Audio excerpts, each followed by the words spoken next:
په متحده ایالاتو کې دولتي ښوونځی د امریکا په هر ایالت کې ماشومان د زده کړې حق لري. دولتي ښوونځی یو وړیا ښوونځی دی چې د ټولو اتباعو او غیر اتباعو ماشومانو په خدمت کې وي. په دې پاڼه کې به تاسو ته د امریکا د ښوونې او روزنې قوانینو او حقوقو، د متحده ایالاتو د ښوونیز سیستم کې د زده کړې کچې، دولتي ښوونځي ته د خپل ماشوم د لیکنې د څرنګوالي، ستاسو د ماشوم ښوونځي کې کار کوونکو، د دولتي ښوونځي فعالیتونه، تاسو څنګه کولی شئ په ښوونځي کې خپل ماشوم سره مرسته وکړئ او ستاسو ماشوم باید ښوونځي ته لاړ شي، او همدارنګه په متحده ایالاتو کې د نورو بیلابیل ډوله ښوونځیو په اړه زده کړئ. د ښوونځي سیستم او د ښوونځي د بیلابیلو ډولونو او کچو په اړه دلته ولولئ. زده کړئ چې څرنګه په ښوونځي کې د خپلو ماشومانو نوملیکنه وکړئ او له هغوی سره په فعال پاتې کېدو کې مرسته وکړئ. له هغو خلکو سره لیدنه وکړئ چې په دولتي ښوونځیو کې کار کوي. پوه شئ چې دوی څه کوي او څرنګه کولی شي ستاسو له ماشومانو سره مرسته وکړي. په امریکا کې د زده کړو قوانین او حقوق کوم دي؟ د ښوونې قانون وایي چې هر څوک وړیا زده کړې ته د لاسرسي حق لري. زده کوونکي حق لري چې حجاب واغوندي او لمونځ وکړي. کله چې تاسو د خپلو ماشومانو ښوونځي سره خبرې کوئ، تاسې د ژباړونکو حق لرئ. په متحده ایالاتو کې د ښوونې قانون او ستاسو د ښوونیزو حقوقو په اړه معلومات ترلاسه کړئ. په متحده ایالاتو کې د ښوونیز سیستم کچه او په ښوونځي کې ځای پر ځای کول څه ډول دي؟ په متحده ایالاتو کې دولتي ښوونځي له 4 او 6 کلونو ترمنځ عمرونو کې پیل او له 14 څخه تر 18 کلونو تر عمر پورې دوام پیدا کوي. خو تاسې کولی شئ خپل ماشومان په کم عمر کې د ښوونځي مخکې برنامې ته ولېږئ.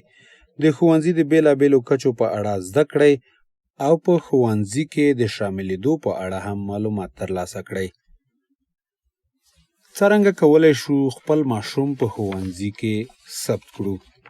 د دې لپاره چې په متحده ایالاتو کې مو ماشوم ښوونځی پیل کړي، تاسو باید لومړی خپل ماشوم د یوه زده کوونکي په توګه ثبت کړئ. په دې معنی چې تاسو اړتیا لرئ ښوونځي ته مراجعه وکړئ او اړوند اسناد لاسلیک کړئ، نو ښوونځی به وکولی شي ستاسو ماشوم ومني. کومو کاغذونو ته اړتیا لرئ او په دې اړه چې ستاسو ماشوم څنګه منل شوی ځان پوه کړئ. د ښوونځي د خوړو او شرایطو په اړه ولولئ. زده کړئ چې څه باید وکړئ که ستاسو ماشوم غیر حاضر وي او همدارنګه څنګه به ښوونځي ته ځان رسوي. په ښوونځي کې کارکوونکي څوک دي؟ په امریکایي ښوونځیو کې ګڼ شمېر خلک کار کوي. البته چې دلته ښوونکي شتون لري، خو نور خلک هم دي چې ستاسو د ماشوم سره د مرستې لپاره شتون لري. د هغو خلکو په اړه زده کړئ چې تاسې به د خپل ماشوم په ښوونځي کې ورسره وینئ. ماشوم په ښوونځي کې کوم کارونه کولی شي؟ په متحده ایالاتو کې ښوونځي د درسونو د ورکولو سربیره نور ډیر څه کوي. ښوونځي او نور سازمانونه نور عالی فرصتونه لکه ساحوي سفرونه، بهرني فعالیتونه، برنامې، د ښوونځي وروسته برنامې او د دوبي کمپونه وړاندې کوي. پیدا کړئ چې څنګه له خپل ماشوم سره د ښوونځي په فعالیتونو کې برخه اخیستو لپاره مرسته وکړئ.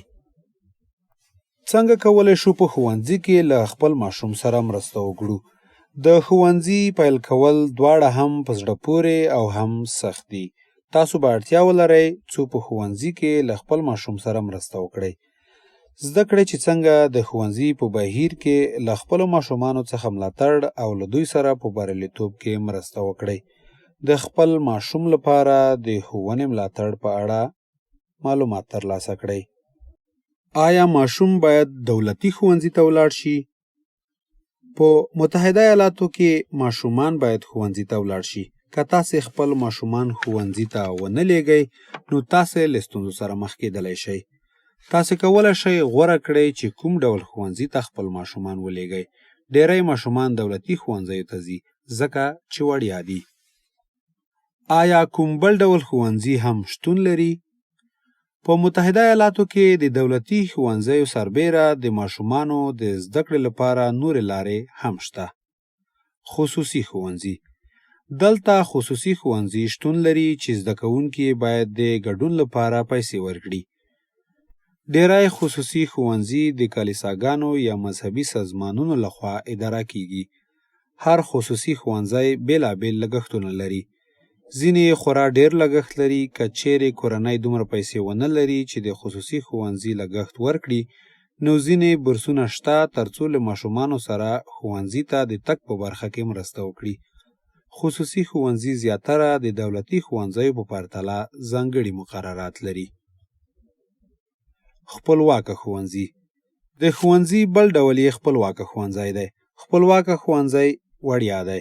خپلواکه ښوونځي د دودیزو دولتي ښوونځیو په څیر ورته علمي او قانوني اړتیاوې پوره کوي، خو دا د دولتي ښوونځیو په پرتله بیل اداره کوونکي لري، او هغه ښوونځي دي چې د دولت له لوري پر مخ وړل کیږي. خپلواکه ښوونځي اړ نه دي چې ټول هغه مقررات تعقیب کړي چې دولتي ښوونځي یې تعقیبوي. ستاسو ماشوم به د نوملیکنې لپاره غوښتنلیک ته اړتیا ولري، او ډیری خپلواکه ښوونځي د انتظار لیست لري. کورني ښوونځي. کورني ښوونځي د زده کړې بله طریقه ده. د کورني ښوونځیو زده کوونکو ته د دوی د والدینو له لوري درس ورکول کیږي. د کورني ښوونځي په اړه په هر ایالت کې مقررات شتون لري. والدین په کورني ښوونځي کې د دولت د مقرراتو پیژندلو او له دې څخه د ډاډ ترلاسه کولو مسؤلیت لري چې اړونده مقررات تعقیب کړي. آیا زموږ ماشومان مجبور دي چې ښوونځي ته ولاړ شي؟ په متحده ایالاتو کې د 6 او 14 کلونو ترمنځ زده کوونکو لپاره په ښوونځي کې شمولیت اړین دی. په ځینو ایالتونو کې یاد عمرونه ممکن د 1 یا 2 کلونو پورې توپیر ولري. تاسو کولی شئ په خپل ایالت کې یاد عمرونه او د کلونو شمیر په لاندې انټرنیټي لینک کې پیدا کړئ. ښوونځي ته منظم تګ ستاسو د زده کوونکي لپاره خورا مهم دی. ښوونځي هم د زده کوونکو حاضري د تر نظارت لاندې نیسي. که ستاسو زده کوونکي ډېرې ورځې ښوونځي ته له تګ څخه پاتې شي، نو د قانون له مخې تاسو ته ستونزې پیښیدلی شي. که ستاسو زده کوونکي ډېرې ورځې له ښوونځي څخه پاتې شي، نو تاسو ته به ګڼ شمېر خبرداري درکړل شي. د دغو خبرداریو دقیق شمېر د ښوونیزو ناحیو پر اساس یو له بله توپیر لري. غیر حاضري هغه حالت دی چې کله تاسو له ښوونځي څخه پاتې کیږئ. ډېری ښوونځي 2 ډوله غیر حاضري لري. یا 2 ډولونه یې په خپله له عذر لرونکي او عذر نه لرونکي غیر حاضرۍ څخه عبارت دي. د عذر لرونکي غیر حاضرۍ بیلګې: ناروغي، دیني رخصتي، تعلیق، د یو زده کوونکي پر وړاندې ترسره شوې تنظیمي کړنه چې د نه منلو وړ چلند ښیي، له خطره ډک موسمي شرایط چې تاسو نشئ کولی په خوندي ډول ښوونځي ته ځان ورسوئ، د باوري ترانسپورټ نشتوالی، د بیلګې په توګه که بس شتون ونه لري، په نږدې کورنۍ کې مړینه، له مدیر څخه اجازه، د یو کالج له ځای څخه لیدنه کول، کار کول، که د منل شوي مرستندویه زده کړې د برنامې یوه برخه وي، په لنډمهاله یا منظمه دنده کې برخه اخیستل، د ښوونځي د سپورتي ډلې لوبه یا سیالي، د ښوونځي لخوا د تمویل شوي کلب یا د فعالیت ځانګړې پیښه. د عذر نه لرونکي غیر حاضرۍ بیلګې: ښوونځي ته د مخکې له مخکې خبر ورکولو پرته د ښوونځي پرېښودل، د یوه ټولګي پرېښودل یا نه ورتلل. ښوونځي ته ناوخته راتلل په خپله لټي هم بلل کیږي. لټي کیدای شي عذر وشمیرل شي یا عذر ونه ګڼل شي. عذر لرونکي لټي د عذر لرونکي غیر حاضرۍ سره په ورته لیست کې شاملیږي.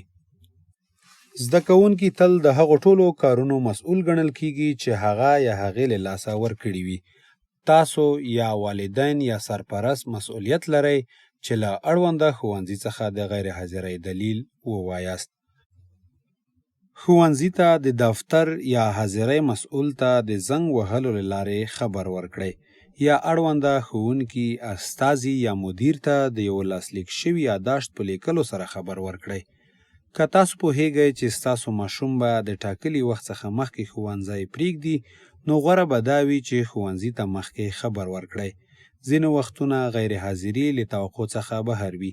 په داسې حالت کې پروا نه کوي. سهار یا راتلونکې ورځ ښوونځي ته زنګ ووهئ.